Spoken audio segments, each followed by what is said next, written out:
je vais pouvoir les avoir.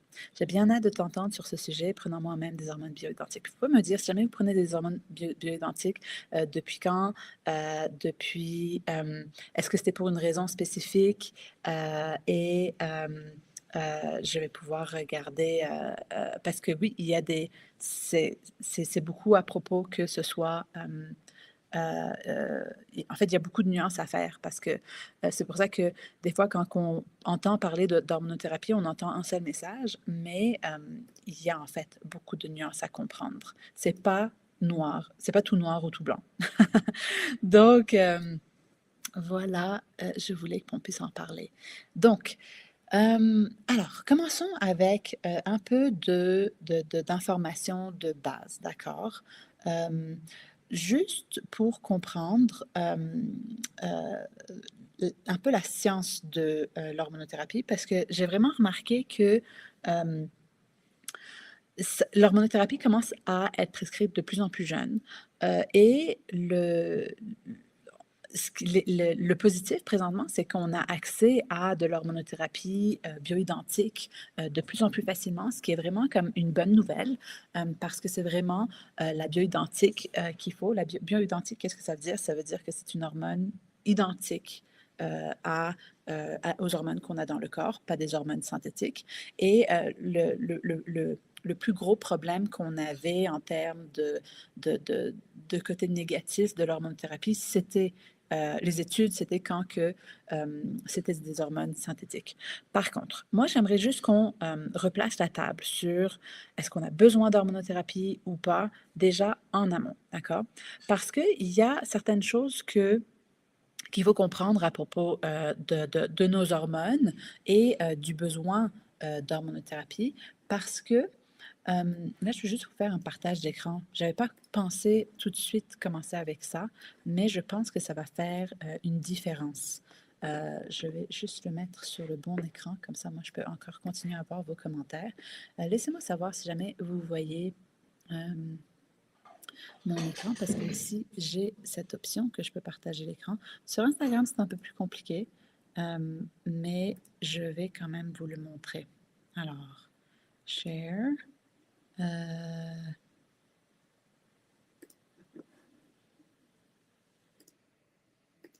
Alors, est-ce que ça a marché?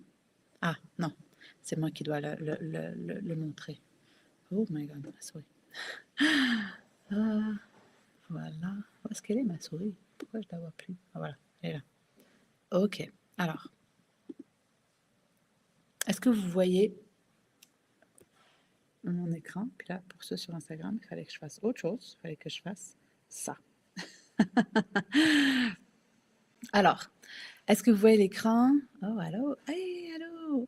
Oh, je suis contente, je vois plusieurs personnes ici, ça faisait longtemps. Alors, euh, donc, si vous voyez mon écran ici avec l'hormonothérapie, donc déjà à la base, toutes nos hormones sont faites à partir du cholestérol. Donc, si notre cholestérol est trop bas, des fois, ça peut être ça, une des causes de pourquoi on n'a pas assez d'hormones. Hein. On nous a tellement fait peur avec le cholestérol dans les dernières années, pas dans les dernières années, dans les 50 dernières années. Maintenant, je pense qu'il n'y a plus personne qui a peur du cholestérol, mais des fois, c'est encore le cas parce que le message était tellement ancré au début. Et donc ça, c'est comme la première chose qu'il faut comprendre, c'est que toutes nos hormones sont faites à partir du cholestérol. Ensuite, on a notre hormone, nous on appelle un peu comme l'hormone mère, qui est la progestérone, qui elle a plusieurs bénéfices. Elle est en charge de calmer notre système, elle donne le message vraiment au corps qu'on est en sécurité et que toutes les multiplications cellulaires qui sont non essentielles à la vie peuvent continuer. Donc tout ce qui est les cheveux, les ongles, la peau, la mémoire, surtout la mémoire courte, parce que la mémoire long terme, elle n'est pas tout ce qui est comme non essentiel à la survie. Tu sais, c'est comme où sont mes clés présentement, c'est pas essentiel à ta survie quand il y a un lion qui te court après. Et pourquoi la progestérone est tellement reliée justement à la survie? C'est parce que la progestérone, elle a toujours deux choix dans ses conversions. Soit qu'elle va se convertir en cortisol, euh, Ah, une autre chose aussi, c'est que c'est aussi l'hormone de grossesse, hein. Quand on tombe enceinte, c'est la progestérone qui monte en pic, et donc c'est un peu comme c'est vraiment quand on est en sécurité que, on peut, procréer. Donc si jamais notre progestérone est trop basse, ben, souvent, c'est ça qui peut faire qu'on n'arrive pas à tomber enceinte. Mais pourquoi est-ce que la progestérone pourrait être trop basse? Elle a 2 choix, la progestérone, quand elle va se convertir. Soit qu'elle se convertit en vers le bas, en cortisol. Donc, cortisol, c'est l'hormone de stress, c'est l'hormone d'inflammation. Ou elle va se convertir normalement en tout ce qui est hormones sexuelles, testostérone, estrogène, etc. Puis pour la testostérone, c'est pas juste les hommes qui l'ont besoin. C'est les femmes aussi en ont besoin pour la libido, pour la masse musculaire. Donc, c'est pas juste une question d'hommes. On a besoin que la progestérone puisse se convertir en testostérone et en estrogène. D'accord? Mais le plus gros problème, c'est que de nos jours, on a tellement de stress que on a ce qui s'appelle un peu le processus du cortisol steal. Je vais l'écrire ici. Ah ben avant, c'est vrai que j'avais d'autres diapositives. En fait, c'est une masterclass que j'avais fait justement sur la ménopause et les menstruations, les SPM, etc., qu'on a dans notre programme, dans notre membership. C'était une masterclass très longue. Je pense que c'était comme une masterclass de 2 heures où j'avais répondu aux questions de tout le monde. Donc, en gros, juste pour que vous compreniez les symptômes de SPM ou de ménopause ou d'andropause. Andropause, c'est un peu comme quand les hommes aussi ont une baisse, une baisse hormonale, sont souvent reliés au ratio de progestérone, cortisol ou progestérone, estrogène. Donc, la progestérone, rappelez-vous, c'est un peu comme l'hormone qui calme. Puis quand on n'en a pas assez parce que se convertit tout en cortisol ou à cause du stress ou de l'inflammation, ben c'est là que on n'a pas assez de progestérone qui se convertit en hormone sexuelle. Et c'est aussi souvent les problèmes, par exemple, de menstruels, d'SPM, du syndrome prémenstruel. C'est souvent quand on a comme trop d'estrogène par rapport à notre progestérone qui est trop basse. La progestérone qui est supposée calmer les choses, ben, si jamais on n'en a pas assez par rapport à nos estrogènes, c'est là qu'on peut avoir des problèmes. Et en gros, en plus que le cortisol, lui, à la base, il fait prendre du gras qui produit plus d'arôme. Le gras, notre gras dans notre corps, il produit une enzyme qui s'appelle aromatase qui qui convertit la testostérone en estrogène. Donc, on a encore moins de testostérone, encore moins de masse musculaire. Et le moins qu'on a de masse musculaire, le plus que notre métabolisme est lent. Et donc, ça devient comme un cercle vicieux à un moment. Donc oui, l'équilibre hormonal est important. Mais c'est quoi qui fait qu'on va avoir une bonne progestérone? C'est d'avoir un cortisol normal. Parce que si jamais notre cortisol, la cause de pourquoi qu'on a ces débalancements hormonaux n'est pas gérée, ben, si jamais on continue à être stressé, ben, ça va juste continuer. Donc, on pourrait avoir un remplacement d'hormonothérapie avec, par exemple, de la progestérone, mais ça va juste continuer à nourrir le feu avec le cortisol, donc le stress, ou l'inflammation. Des fois, il y a certaines personnes qui disent, mais moi, je ne suis pas stressée, tout va bien. Mais est-ce qu'il y a un problème d'inflammation à cause de ton microbiote, à cause de différents débalancements de tes systèmes? C'est là que ça devient le problème, qu'on fasse de l'hormonothérapie alors qu'on n'a pas résolu le problème. Parce que, je ne sais pas si j'en avais parlé, mais en fait, c'est ce qu'on appelle un peu le cortisol steal, où le cortisol va voler la progestérone quand que lui, il est élevé. Donc, c'est toujours à propos de se poser des questions, pas juste dire comme, oh, mes hormones sont basses, il faut que je les remplace, mais pourquoi est-ce que mes hormones sont basses? Donc, est-ce que là-dessus, c'est un peu clair? Je vais juste réenlever mon partage d'écran pour voir si cette première partie est claire, parce que c'est un peu comme la fondation de la compréhension pour tout ce que j'ai d'autre à dire. Donc, juste laissez-moi savoir dans le commentaire est-ce que ça a été trop d'informations. J'ai essayé quand même de le simplifier pour que ce ne soit pas trop compliqué, parce que c'est juste ça qu'il faut comprendre. Progestérone, hormone mère, qui a 2 choix, soit en cortisol, soit en hormones sexuelles. C'est sûr que c'est plus compliqué que ça, mais au moins quand on comprend cette base, on peut comprendre un peu pourquoi ça arrive de plus en plus jeune. Parce que vraiment, quand on commence à avoir besoin d'hormonothérapie alors qu'on est loin de la ménopause, c'est là qu'il faut se poser ces questions-là. Pourquoi nos hormones sont de plus en plus basses de nos jours? C'est pas vraiment normal. Puis le problème, c'est quand on commence l'hormonothérapie, ben là, ça fait que c'est comme on a toujours un peu ce feedback négatif parce que quand tu reçois une hormone de l'extérieur, ben, ça fait que ton corps ben, va en produire de moins en moins. Et donc, ça devient un peu comme une béquille, cette hormonothérapie. Et donc, oui, c'est pas mauvais parce que des fois, ça peut prendre du temps régler la cause de pourquoi qu'on a autant d'inflammation dans notre corps.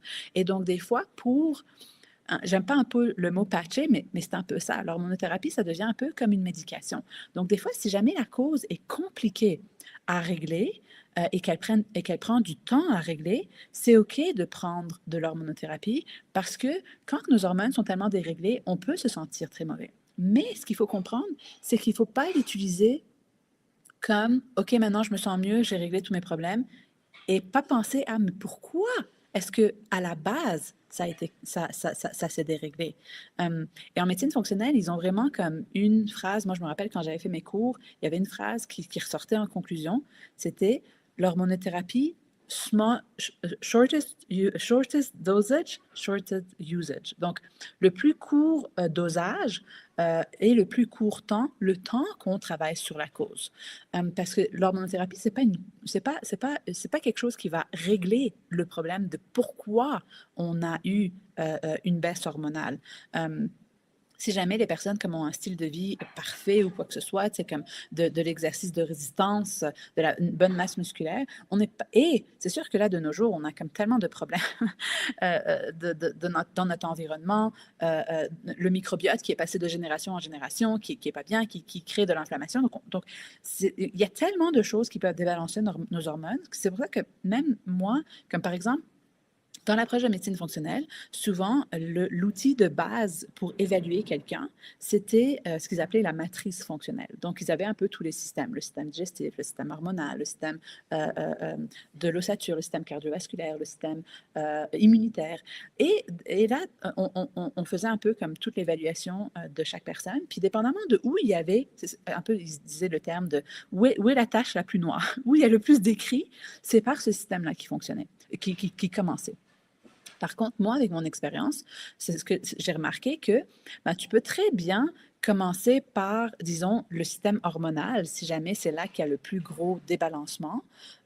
Mais le problème, c'est que, et je ne sais pas si certains d'entre vous l'ont remarqué, c'est que moi, j'ai remarqué qu'aux États-Unis, des fois, j'avais des personnes qui avaient fait plusieurs suivis aux États-Unis avec des superbes professionnels en médecine fonctionnelle. Et après, ils arrivaient à la clinique, puis ils étaient sur tellement une grosse quantité de suppléments parce qu'on n'a pas nécessairement trouvé la cause. On est encore en train de patcher, même avec la supplémentation ou avec l'hormonothérapie, le débalancement, mais on n'est pas en train de regarder, mais pourquoi est-ce qu'il y a ce débalancement? Pourquoi est-ce que le cortisol est élevé? Et donc, en gros, par rapport à ça, c'est là que j'ai pas de problème avec l'hormonothérapie si jamais on est dans un processus où on est en train de travailler sur la cause, parce que avec l'hormonothérapie, on se sent tellement bien que c'est souvent là que on accepte que, OK, bah, c'est bon, je suis sur l'hormonothérapie, je me sens bien, j'ai réglé le problème. Mais il y a souvent une cause sous-jacente à pourquoi qu'il y a un besoin d'hormones. Et c'est là que je vais parler un peu des différentes causes. Et donc, moi, justement, quand les gens arrivaient, même s'ils avaient des gros débalancements hormonaux, souvent, je leur disais, parce que moi, je suis très minimaliste dans les suppléments. Pour ceux qui me connaissent, vous savez que je ne sais même pas avaler une capsule sans manger. Genre, je dois manger, donc c'est une capsule à la fois, etc. Donc, je suis très minimaliste côté supplément. Donc, moi, je commençais toujours par, OK, premièrement, est-ce que la digestion est bonne? Si on ne digère pas nos aliments, ben, on pourrait avoir la meilleure alimentation bio, fait maison, etc. On ne sera pas capable de la digérer pour ensuite pouvoir l'absorber. Donc, ça, c'est le numéro un. Ensuite, est-ce qu'il y a une bonne absorption ou est-ce qu'il y a une surcroissance bactérienne qui empêche l'absorption? Ensuite, est-ce qu'on a un gros débalancement dans notre microbiote que ça crée tellement d'inflammation dans notre corps? Et ensuite, c'est là que je travaillais au niveau hormonal. Parce que quand j'étais capable de calmer l'inflammation au niveau du microbiote, que le microbiote, c'est 90% de nos cellules. On est genre juste 10% humain.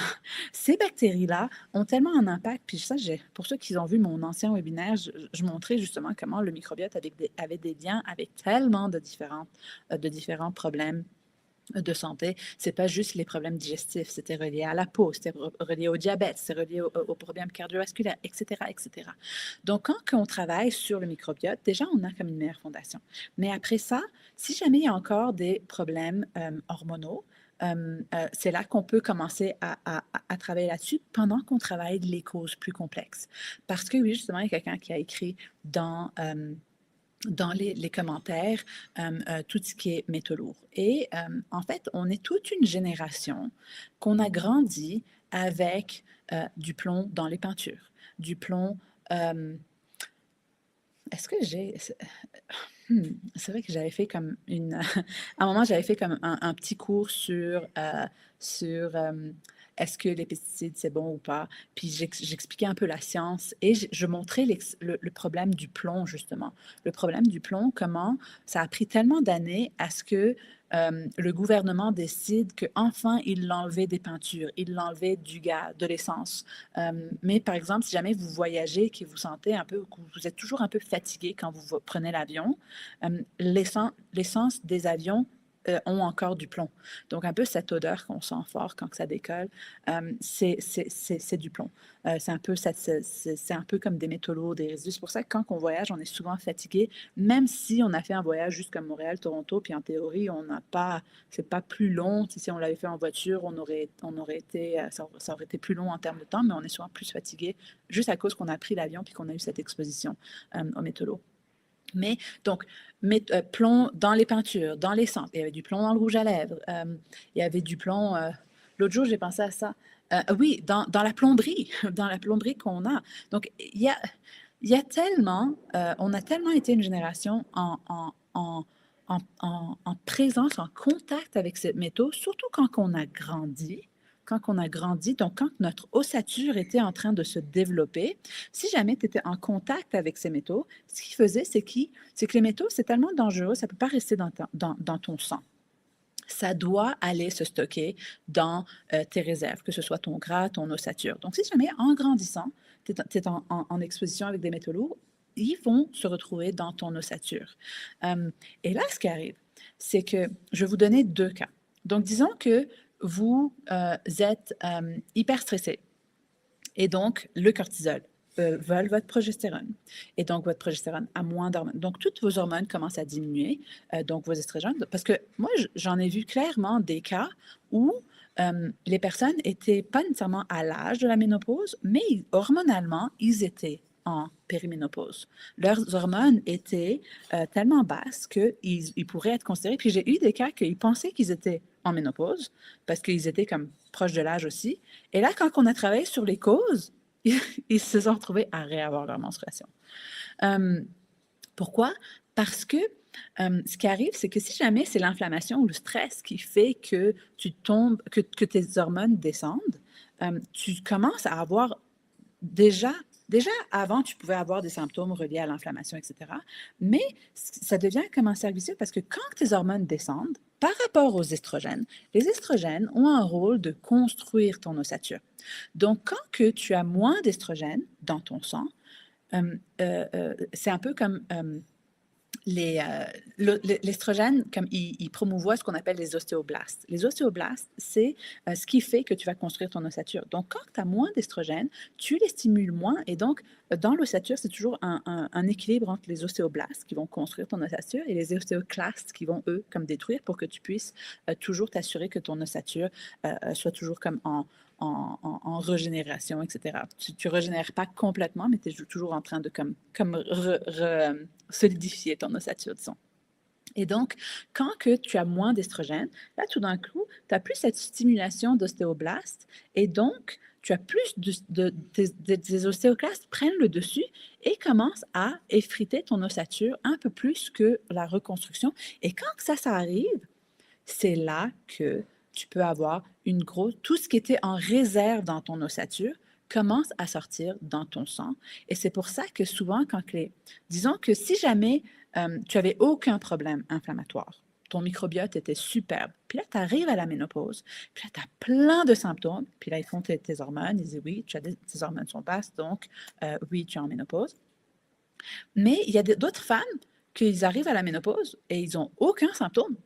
Et c'est juste à cause que, justement, ce contact avec les métaux lourds dans ton ossature, ben, quand que tes estrogènes descendent, c'est là qu'ils relâchent ces métaux lourds dans ton système, tout ce qui était dans tes réserves, et qui va te donner plein de symptômes.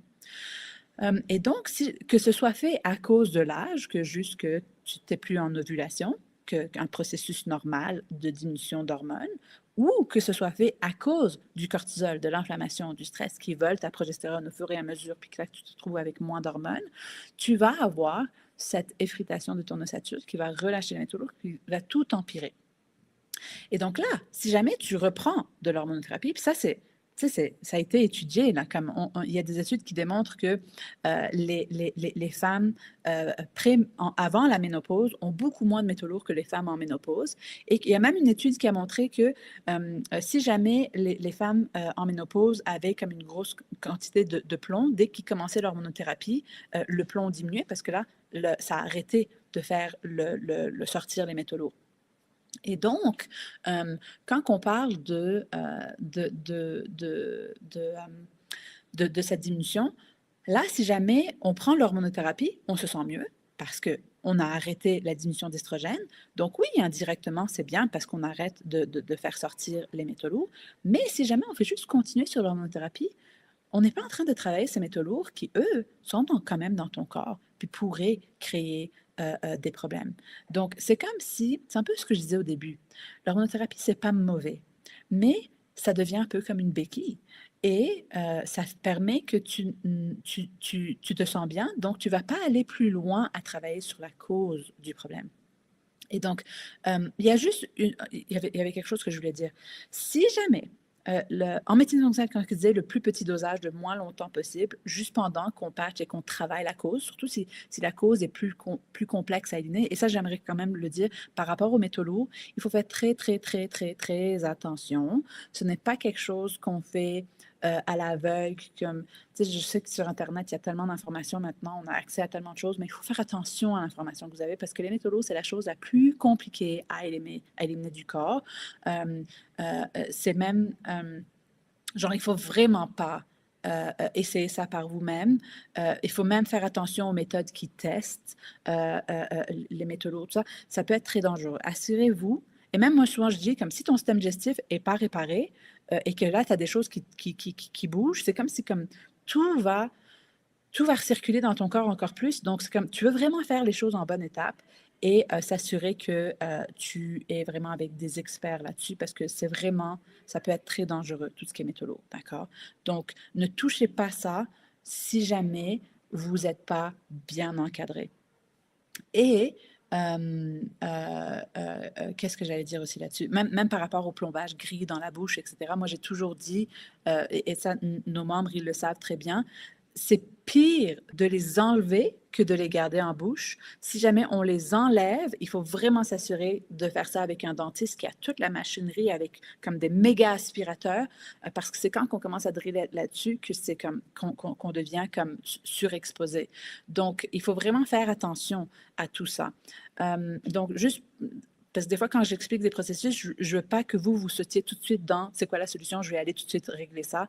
Faites-le quand même correctement parce qu'on est vraiment de plus en plus en contact. Récemment, c'est quoi que j'avais vu que même dans l'agriculture, maintenant, ils utilisent du cadmium. Donc, tous nos comme le cadmium, il était beaucoup présent dans la cigarette. Donc, avant, quand que je voyais qu'il y avait du cadmium dans des résultats que de personnes, je disais, ah, ben, est-ce que tes parents fumaient quand tu étais enfant, etc. Et ça revenait toujours, oui. Mais là, j'ai su que toutes nos terres sont remplies de cadmium et qu'il y avait même une étude que le chocolat noir, justement, ça c'était quand on avait fait la masterclass sur tout ce qui était les glucides, donc tout ce qui se transforme en sucre dans notre alimentation, comment les gérer correctement, démystifier tout ça. Et j'avais montré justement c'est quel chocolat qu'ils étaient élevés en cadmium ou pas. Donc on est vraiment comme un peu pris dans ce monde qui est comme super pollué, mais ça ne veut pas dire qu'il faut juste s'assurer que nos hormones ne descendent jamais et qu'on oublie les métaux lourds. Il faut travailler en amont en termes de, OK, s'assurer de supporter notre corps à savoir c'est quoi notre génétique de biométabolisation pour pouvoir bien supporter notre corps à bien le faire. Puis là, c'est sûr que là, récemment, en plus, avec tout ce qui est biologie quantique, pour ceux qui me suivent depuis un bout, j'ai découvert un peu c'était quoi les méthodes ancestrales d'éliminer les métaux lourds avec la nature, etc. C'était fascinant, fascinant. Puis là, je n'aurai pas le temps de passer à travers ici, mais je et c'est sûr que c'est plus lent. Donc, tu sais, il y a différentes façons qu'on peut les éliminer. C'est pour ça que je vous dis, si jamais vous avez comme des craintes, assurez-vous d'être bien encadré parce que ça peut être très compliqué. Mais je voulais surtout comme vous mettre comme plus conscient que l'hormonothérapie, c'est pas nécessairement le, la, la, la, la solution à tout parce que ça va juste enlever les symptômes. Ça ne va pas régler la cause sous-jacente. Et ben, la cause sous-jacente, avec le temps, elle peut commencer à développer d'autres problèmes. D'accord? Donc, il faut c'est correct. Comme je disais avec la médecine fonctionnelle, il y avait une chose que je voulais rajouter. Donc, c'est OK de la prendre si elle est bioidentique. Idéalement, que ce soit dosé pour qu'on puisse prendre la plus petite quantité possible, le plus court temps, le temps qu'on travaille sur la cause, à moins que, il y a une hystérectomie totale. Hystérectomie totale, c'est quoi? C'est qu'il il y a un problème au niveau de l'utérus, mais que les deux ovaires sont enlevés. Si jamais il y a une hystérectomie partielle, c'est-à-dire qu'on a encore un ovaire, donc même si après la ménopause, on a encore besoin de nos ovaires parce qu'eux vont encore continuer à produire de la progestérone, mais nos hormones reviennent un peu plus comme un homme, de façon un peu plus stable. C'est moins comme avec les pics à chaque fois qu'on ovule, etc. Mais on en produit quand même encore à la ménopause. Donc, si on a encore nos ovaires, c'est parfait, mais si pour quoi que ce soit, quoi que ce soit comme raison, on se retrouve avec une hystérectomie complète, donc les deux ovaires ont été enlevés, c'est là qu'il faut absolument avoir l'hormonothérapie parce qu'on a besoin quand même de ces hormones. Donc, est-ce que je suis claire jusqu'à présent? Je vais juste m'assurer là-dessus. Que c'est clair juste sur cette partie. Puis je vais prendre un peu de temps pour répondre aux commentaires parce que j'ai vu que j'en ai beaucoup. Puis comme j'étais en train d'expliquer beaucoup de choses, je ne les ai pas lues en même temps. Donc, voyons voir ici. Je vois qu'il y a des pouces. OK, superbe. Alors, j'ai bien hâte de t'entendre sur ce sujet. Prenons moi-même des hormones bioidentiques.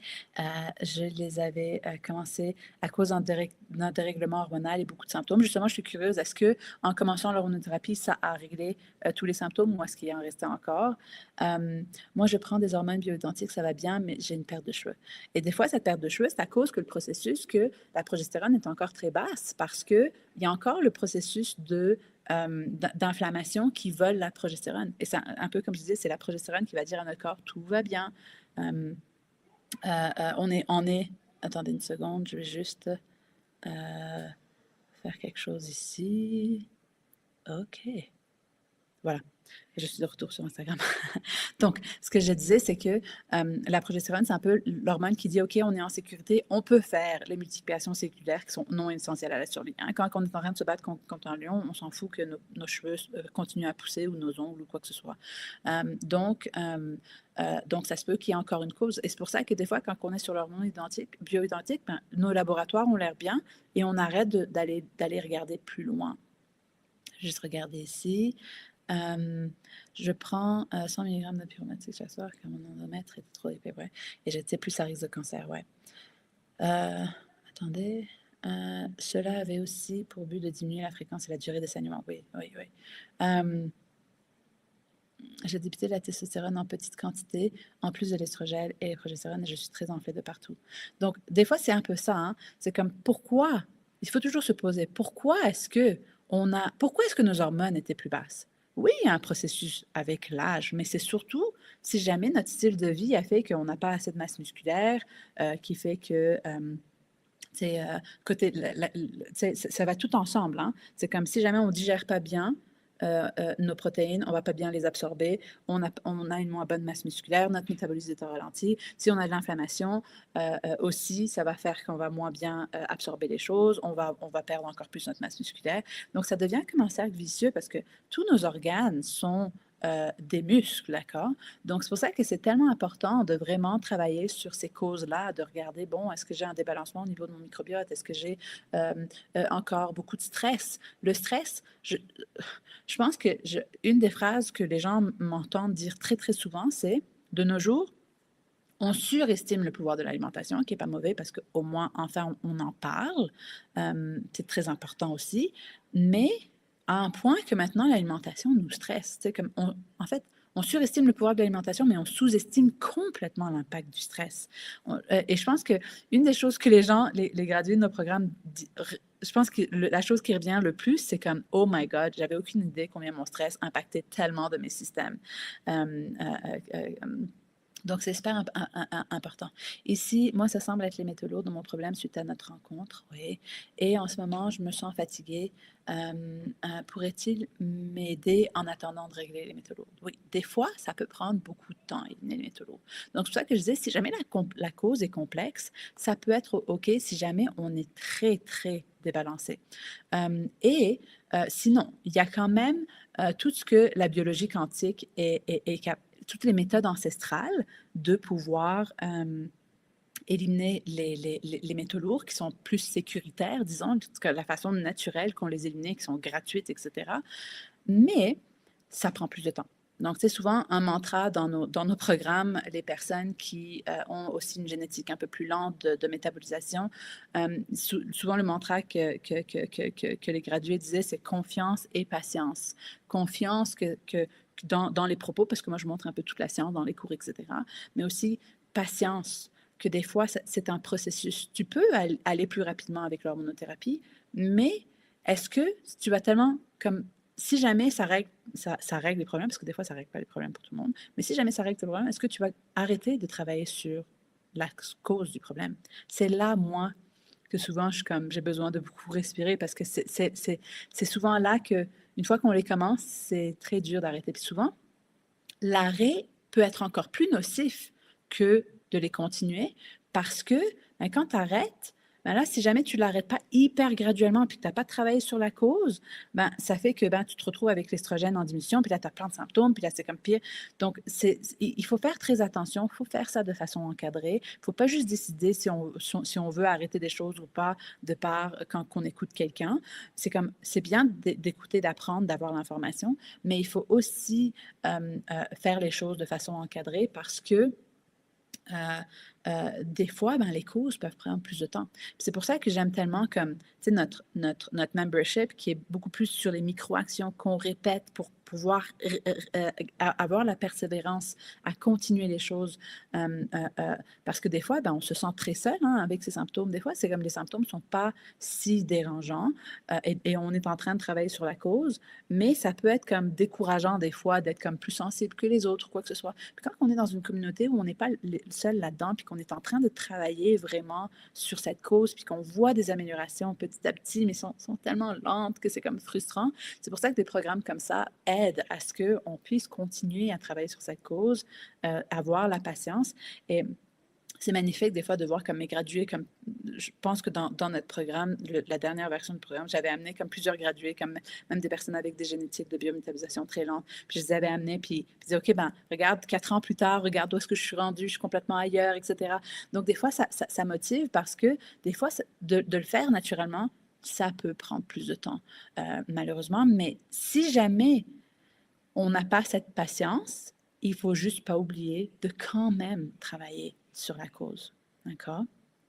Et si je regarde ici, moi, je ne suis pas mieux avec la prise d'hormones. Ma courbe de cortisol sur 24 heures est inversée. C'est ça. Si jamais le cortisol est très, très bas, j'ai toute une masterclass sur le cortisol. On l'a appelé comme le burn-out 10 causes, 10 solutions. C'est une masterclass très, très comme hyper détaillée, mais avec plein de micro-actions que les gens peuvent tout de suite déjà mettre en place parce que si la cause n'est pas réparée, on ne règle pas le problème. Puis dans la masterclass sur la ménopause, dans l'abonnement qu'on a, je montrais l'étude de cas justement d'une médecin qui était devenue cliente, puis qu'elle aussi, elle prescrivait souvent l'hormonothérapie. Puis quand on a fait son programme, elle avait des problèmes digestifs, donc tu sais, son microbiote crée de l'inflammation. Et donc, quand on avait vu ses hormones, sa progestérone était encore basse, même si elle était sur là, je me rappelle plus les détails, mais je pense que sa progestérone était encore basse, puis ses estrogènes étaient tellement élevés parce que justement, c'était comme quand tu es sur l'hormonothérapie, ben, tu te retrouves avec plein de résidus parce que tu as besoin de plus grosses quantités de progestérone parce que tu as encore l'inflammation qui tire ta progestérone, donc tu n'arrives pas à rééquilibrer ça. Ce n'est pas nécessairement l'idéal non plus d'avoir trop d'hormones dans ton système. Donc, c'est toujours mieux.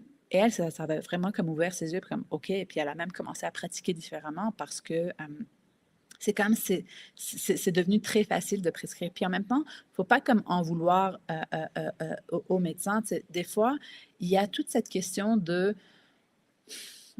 le médecin ne peut pas nécessairement savoir qu'est-ce que vous allez faire comme changement à la maison, être sûr que vous allez être capable de les faire, être capable de faire les causes comme nous à la clinique quand on avait nos programmes, puis même là, quand on fait nos programmes en groupe, etc., il y a quand même beaucoup de support. Moi, je suis en contact avec les gens, même en groupe, 4 fois semaine, pour m'assurer qu'on ajuste les choses très rapidement et qu'il y ait du support très rapidement. C'est très, très difficile de faire tout ça tout seul. Et c'est pour ça que j'étais contente un peu de développer un peu cet abonnement avec tout le gamification, les points pour motiver parce que c'est compliqué persévérer dans la santé. C'est très, très compliqué quand on veut faire les choses naturellement. Et oui, si jamais on prend l'hormonothérapie, on va se sentir des fois mieux, mais ça fait souvent qu'on va plus persévérer dans les causes. Et après, plus tard, on se retrouve avec d'autres problèmes qui sortent d'une autre façon. Donc, c'est pour ça que moi, je suis comme, OK, l'hormonothérapie, si elle est bioidentique, si elle est dosée, mais qu'on essaie de travailler, si jamais on a une hystérectomie complète, qu'on n'a plus nos ovaires, mais sinon, travaillons quand même sur la cause. Et, attendez, ici. Si la ménopause, on ne produit plus rien du tout. On va toujours produire encore. Si on ne produit pas de progestérone, c'est parce qu'il y a le cortisol qui vole notre progestérone. C'est ça qui est en train d'arriver comme processus. C'est ça la cause. Est-ce que vous allez parler de l'hormonothérapie si elle a pré-cancer au sein hormonodépendant et donc qui nous coupe toutes les hormones? Que faire quand on prend ce genre de traitement? Donc, post-cancer, c'est plus la médication. Il me semble que ce n'est pas une hormone. La médication, c'est plus des bloqueurs d'aromatase et donc pour que la testostérone ne se convertisse pas en estrogène. Me semble que c'était ça, moi, de ce que je connaissais comme données. Et souvent, cette médication a beaucoup d'effets secondaires. C'est très difficile pour les personnes de rester sur la médication. Je sais que moi, j'avais suivi quand même plusieurs personnes, soit avant, pendant, post-cancer. Je pense que j'ai même des témoignages sur YouTube. J'ai comme 2 personnes en tête. Et avec tout ce qu'on avait fait comme cause, c'était drôle. Ouais, en plus, elle est super intéressante à aller suivre. Je pense que ça ne la dérangerait pas que je parle d'elle parce qu'elle a quand même fait son témoignage. Cléo sur YouTube, elle était venue à cause d'un cancer. Et on avait travaillé sur toutes les choses. Puis elle a dit, mon Dieu, c'est vrai, j'avais mes problèmes de ci, mes problèmes de ça. Puis encore, quand tu travailles sur la cause, c'est comme si tu es capable d'une seule pierre faire plusieurs coups parce que l'inflammation qui vient de ton microbiote est en train de déstabiliser plusieurs autres choses. Et donc, mais je me rappelle que j'ai 2 personnes en tête qu'on avait tellement bien travaillé les causes qu'elles n'avaient pas eu besoin de la médication post-cancer, qu'elles étaient en rémission pendant des années, parce que je me rappelle, Cléo, ça fait quand même plusieurs années, puis il me semble que tout va bien, parce que sinon elle m'aurait écrit, parce qu'elle est encore une graduée VIP. Et l'autre, je l'ai suivie pendant vraiment beaucoup d'années. Donc, je ne sais pas si ça répond à la question, parce que c'est toujours une question de comme, OK, pourquoi est-ce qu'il y a eu ce cancer? Est-ce qu'on a une génétique de biométabolisation tellement lente au niveau des estrogènes qu'on a besoin, comme par exemple, je pense que j'ai fait un post récemment sur le syndrome prémenstruel, l'endométriose, les fibromes, etc. Souvent, il y a plusieurs études qui ont montré que c'est relié à une dominance d'estrogène et que tout ce qui est crucifères, même les, euh, les pousses de brocoli peuvent aider justement dans le système de biométabolisation des estrogènes, tout ce qu'on appelle la nutrigénétique, comment certains nutriments peuvent améliorer la génétique de métabolisation de certaines hormones ou certaines choses dans notre environnement. C'est très, très compliqué, la biométabolisation. Il y a 400 différents gènes. C'est pour ça que chaque personne va réagir différent, même à de la médication. Hein. Les papiers super longs de médicaments, c'est à cause de ça, parce qu'on a tellement cette variabilité en termes de biométabolisation. Et donc, c'est sûr qu'il faut toujours quand même suivre les directives de son médecin, c'est très important. Mais en même temps aussi, travailler sur la cause, parce que je pense que c'est ça que on n'a pas tant. Tu sais, l'approche de la médecine fonctionnelle, elle a été créée par des médecins à la base qui se disaient, OK, ben voici, j'ai donné cette médication pour cette maladie, mais pourquoi que la personne a eu cette maladie? C'était la recherche du pourquoi. Et donc, c'est là qu'ils ont beaucoup étudié tout ce qui était microbiote, tout ce qui était hormones, etc. Comment que tout s'entrerelie, en fait. C'est ça qui est fascinant, en fait, dans le corps.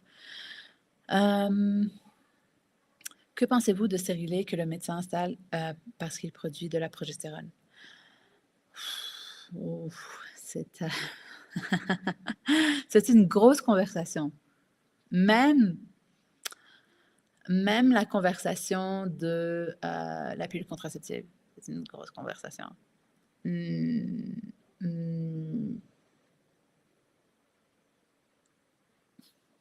Oui, je pense qu'on va la garder pour... parce que j'en ai parlé dans la masterclass de ménopause et d'SPM. C'est un peu compliqué d'expliquer ça juste comme ça en live. Mais, mais oui, si les méthodes de contraception sont vraiment pas faciles. Puis, en fait, ce qui est le plus dérangeant pour moi, c'est quand que, disons, même moi par exemple, quand que j'avais mes gros problèmes de menstruation, ils avaient fait l'écho, ils n'avaient rien vu de mal, donc ils disaient, OK, ben, comment ça pilule contraceptive, ça va enlever tes symptômes. Puis j'étais pas en couple ou quoi que ce soit. Puis, puis je pense, puis même quand je suis devenue en couple, moi j'avais essayé comme l'anneau, l'anneau qui a beaucoup moins d'hormones, puis ça m'avait complètement, dans ce temps-là, je commençais en médecine fonctionnelle, puis j'avais pas encore réglé mes problèmes digestifs, etc.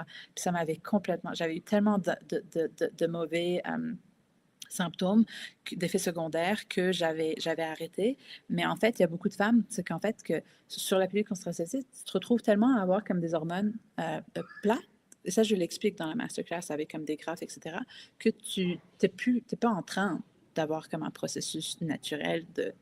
Donc, c'est quand tu as tes menstruations, si jamais tu sautes pour quelques jours, parce que maintenant, je pense qu'ils commencent même à dire que tu n'as plus besoin de sauter, c'est pas vraiment des menstruations, c'est comme ton endomètre, il n'a pas comme les pics, etc., pour se construire. Puis il y a beaucoup de personnes, de femmes qui, après, quand ils arrêtent la pilule, ben, ils ont des gros problèmes de santé parce que la pilule n'avait pas réglé le problème.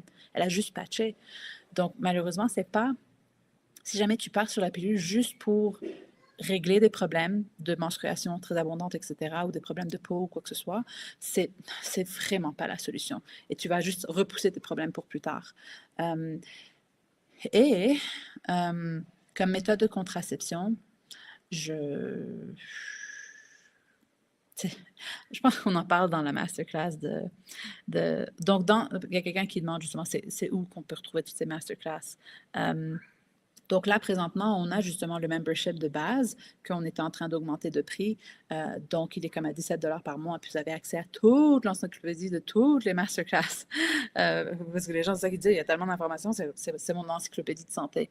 Donc, il faut juste nous écrire manuellement parce que comme on a déjà monté le prix, là, on était comme dans la phase de comme, faire tous les changements de prix pour tous nos anciens, que eux, c'est comme on leur honorait leur prix qu'ils avaient eu.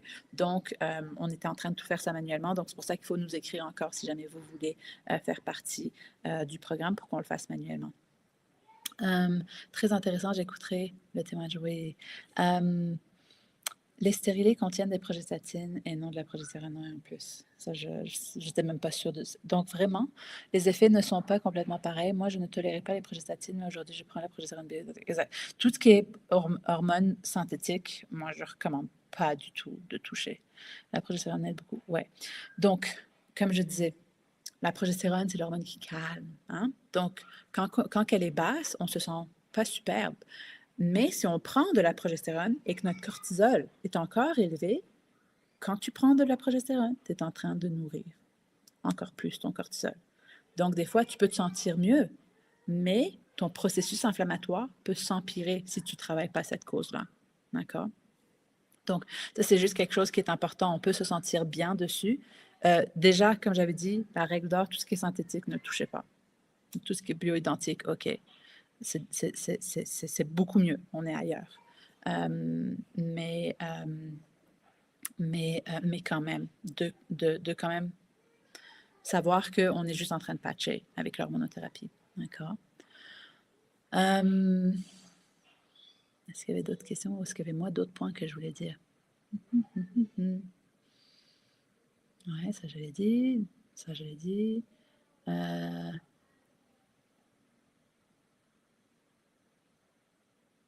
OK, ça je l'ai dit. Ouais, j'ai quand même dit beaucoup de choses. Hein?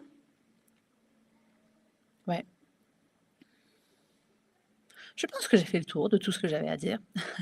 Mais comme je disais, c'est pas la faute du médecin si jamais comme ils n'ont pas nécessairement les outils pour pouvoir aller travailler sur la cause, comme et même en médecine fonctionnelle, c'est pas toujours facile d'être sûr que les personnes vont faire tous les changements, parce que comme je disais, c'est très compliqué de faire les changements et maintenir de faire les changements naturels. Donc des fois, comme même des médecins dans l'alternative vont dire, OK, ben, on va commencer l'hormonothérapie juste pour, et comme je disais, pour soulager, des fois, on est comme en plein de symptômes et c'est OK. Des fois, ça prend du temps de régler la cause. Donc, c'est OK d'être dessus. C'est juste que faut pas oublier la cause. Moi, c'est juste ça que j'essaie de responsabiliser les personnes par rapport à, OK, si jamais euh, euh, euh, euh, tu te sens mieux, essaie quand même d'aller trouver ta cause parce que tu sais pas c'est quoi ta cause tant que tu n'as pas vraiment regardé. Puis s'il y a une autre question, que penses-tu de l'Ayurveda pour la ménopause?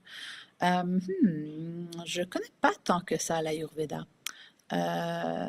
Donc je me sens que c'est assez compliqué. Il y a comme les différents types de corps, etc. Donc je pourrais pas dire, je sais pas. Mais j'aime bien quand même les techniques ancestrales. Hein. Des fois, il y a comme, même avec l'acupuncture pour la ménopause, très intéressant aussi. Si jamais c'est. Mais est-ce que ça va travailler la cause du problème? Je ne sais pas. Parce que, rappelez-vous, ces méthodes ancestrales, dans le temps, il n'y avait pas un environnement aussi toxique qu'on l'est aujourd'hui. Donc, des SIBO, il n'y en avait pas. Autant il y a 70 ans, là, je pense que ça n'existait même pas. Moi, quand j'ai commencé à pratiquer, et genre comme 10 ans plus tard, ça avait explosé. Alors qu'au début de ma pratique, à peine que je voyais des personnes avec ce genre de problème. Donc, je pense que ça aide beaucoup, les méthodes ancestrales, mais est-ce qu'ils sont outillés pour travailler avec tous les problèmes qu'on a de nos jours? C'est ça que je ne suis pas sûre. Donc voilà, je pense qu'on a fait le tour des questions. Qu'est-ce que vous en pensez? Est-ce que ça a été clair? Là, je vais juste aller voir ici. Sur mon application j'aurais dû peut-être dire quelque chose à ceux qui étaient sur Instagram, parce que je pensais à couper.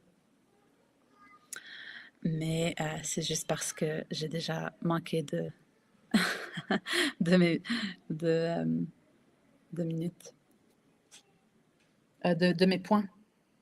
Moi, j'adore le gamification. Pour ceux qui connaissent, c'est un peu comme ça que j'ai découvert le gamification qui m'a changé toutes mes habitudes d'addiction un peu aux médias sociaux, de quand je suis tombée, quand j'ai eu Naya, puis que j'étais en recherche d'informations, puis là, ils savent comment aller te montrer l'information que tu as besoin.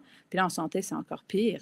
Euh, donc, euh, donc, euh, donc voilà, moi, c'est un peu comme ça que j'ai euh, que j'ai découvert tout ce qui était gamification pour changement d'habitude. Voilà. Est-ce que là, ça remarche? Oui, c'est beau. Ah, est-ce que l'hormonothérapie, donc si jamais on travaille sur la cause, est-ce que l'hormonothérapie va quand même ralentir l'élimination des métaux lourds? Hmm, hmm. Je pense pas que je pense pas que j'ai assez de données pour pouvoir dire je ne sais pas. Euh, je sais pas. Faudrait voir un peu qu'est-ce qui est vraiment comme qu'est-ce qui reste comme symptôme? Est-ce que c'est très déstabilisant? Est-ce qu'on peut y aller plus peut-être avec la supplémentation temporairement au lieu de commencer l'hormonothérapie puis après que ce soit difficile de l'arrêter, comme je disais. D'accord? Donc, peut-être envoie-moi une question pour voir un peu, OK, qu'est-ce qui reste, où est-ce qu'on est rendu? Tu sais? C'est ce que j'aime un peu dans l'abonnement aussi, tu sais, pour très peu par mois, les gens peuvent m'envoyer des questions, puis à chaque mois, puis là, je réponds à chaque mois, puis c'est le fun parce qu'à chaque mois, on a comme un peu, OK, ben, travaille sur ton style de vie, puis là, reviens-moi le mois prochain. Travaille sur ça, reviens-moi. Donc, il y a le temps de mettre des choses en place pour que ce soit plus simple. Donc voilà, je pense qu'on a fait le tour. Et oui, donc aujourd'hui, c'est la dernière journée pour qu'on puisse faire les ajustements de prix manuellement. Donc, juste à nous écrire si jamais il y a quoi que ce soit. Et on va pouvoir le faire. Puis tous ceux qui ont reçu un lien aussi, assurez-vous de vous inscrire tout de suite parce que nous, après, il faut qu'on désactive tous ces liens-là parce qu'on ne veut pas nécessairement que quelqu'un, par exemple, qui l'a pris, puis qu'ensuite, après, il annule, puis après, ils reviennent avec ce même lien parce que c'est comme des liens un peu personnalisés, etc. Donc, il faut qu'on s'assure de juste comme on veut pas avoir à repenser ah ça non non non c'est comme quoi qu'on est en train de créer tellement de liens c'est tellement compliqué donc voilà. Donc j'espère que ça a été bien. Vous pouvez m'écrire dans les commentaires et ça c'est quelque chose que je dis tout le temps. Écrivez dans les commentaires ce que vous avez appris parce que c'est ça qui vous permet de vous en rappeler parce qu'on se rappelle juste de 10% de ce qu'on a entendu la veille. Donc en l'écrivant, ça vous aide déjà à être plus actif dans ce processus d'apprentissage et quand vous écrivez ça, vous en rappelez plus. Puis oui, si jamais vous n'êtes pas sûr, juste écrivez-nous. Si jamais on vous a dit que vous n'aviez rien à faire, bah, tout est beau, parce que ça veut dire qu'on l'a déjà fait pour vous. Si vous étiez déjà membre, justement, on a fait on a commencé à faire tous les ajustements. C'était quoi? Parce que nous, on avait une migration à faire. Il fallait annuler votre paiement à l'ancien prix, puis commencer. Donc, et oui, le programme peut être arrêté à tout moment. C'est juste que quand il est arrêté, là, si jamais vous voulez revenir après, vous perdez ce prix-là. Et vous perdez aussi tous les points. Et les points sont vraiment fun. Comme les points sont comme, c'est là que tu peux avoir des sessions comme gratuites avec moi, des trucs. Il y a plein de choses qui s'en viennent. Comme ça, on n'a pas encore tout programmé. Présentement, on est juste en train de travailler pour que vous puissiez utiliser les points pour le renouvellement. Donc, si jamais, par exemple, au lieu de payer à chaque fois le 17 $ par mois, vous renouvelez vous utilisez vos points pour le renouvellement. Mais les autres s'en viennent. Et les autres vont demander plus de points. Donc, il va falloir faire beaucoup plus de points avant de pouvoir les utiliser. Donc, mais bientôt, on va pouvoir dire c'est quel point. Puis chaque année, on va réévaluer parce que le plus que la communauté grandit, le plus que quand vous faites une micro-action, vous pouvez avoir plein de likes. Et puis chez chaque like, que vous faites des points. Donc c'est quand même le fun. C'est très le fun pour les connexions, puis de voir les gens, voir qu'est-ce que les gens font aussi. C'est vraiment le fun. Pour moi, c'est continuer. Ouais, je suis déterminée à régler la cause en profondeur. Oui, oui. Effectivement, si on ne fait pas attention à notre style de vie, l'hormonothérapie bioidentique ne veut pas tout combler. Ouais. Et c'est là que ça devient un peu comme... Moi, j'ai toujours dit que le bon style de vie est comme un couteau à double tranchant. Parce que si tu as besoin d'être parfaite dans ton style de vie, ça veut dire... C'est bien, parce que c'est bien pour la santé, mais d'un autre côté, tu es en train de patcher tout quelque chose sous-jacent que tu n'as pas encore réglé. Donc, que ce soit le bon style de vie, l'hormonothérapie ou quoi que ce soit d'autre, même le bon style de vie peut être un patching. Donc c'est là que des fois, c'est comme... Et tu sais, avec Philippe qui fait son doctorat en sciences quantiques, moi, je suis comme tellement encore comme plus consciente à comme chaque maladie est un message. Chaque maladie est un message qu'il faut que tu changes quelque chose par rapport à ton âme qui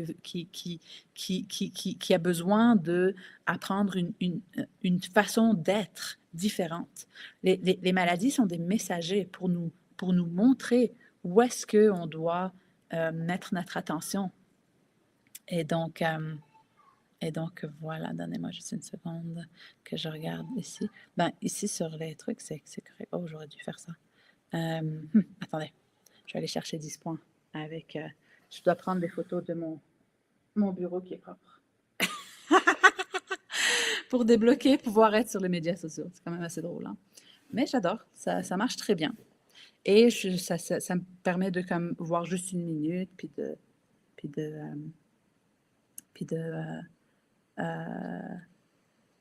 puis de, donc voilà, sur Instagram, je suis de retour. Euh, et ici, que le cortisol, donc j'ai appris que le cortisol fait baisser la testostérone, le stress et l'inflammation influencent le cortisol. Oui, exact. Donc, le cortisol fait baisser la testostérone indirectement. Mais oui, oui, exact. Et quel message pour les seins polykystiques? Moi, j'ai eu quelqu'un qui, dans le programme, dès qu'on la mettait sur un protocole de bioélimination des estrogènes, elle le sentait tout de suite, ça descendait. Puis elle avait tellement une mauvaise génétique que dès qu'elle arrêtait le support de bioélimination, ça revenait. Donc c'est très rare que les gens aient besoin sur un support de bioélimination sur le long terme. Souvent, c'est comme fait 1 fois par année. Mais elle avait tellement une mauvaise génétique que dès qu'elle l'arrêtait, ça revenait. Donc, elle est dessus, puis elle est graduée VIP, puis comme elle me tient des fois, pas souvent parce que ça va bien, mais quand elle me tient au courant, ça va bien. Puis elle m'a toujours dit, oui, oui, je les continue. Puis ça va très, très bien pour elle. Donc, donc voilà. Je pense qu'on a fait le tour. Ça fait déjà 1 heure qu'on est ensemble.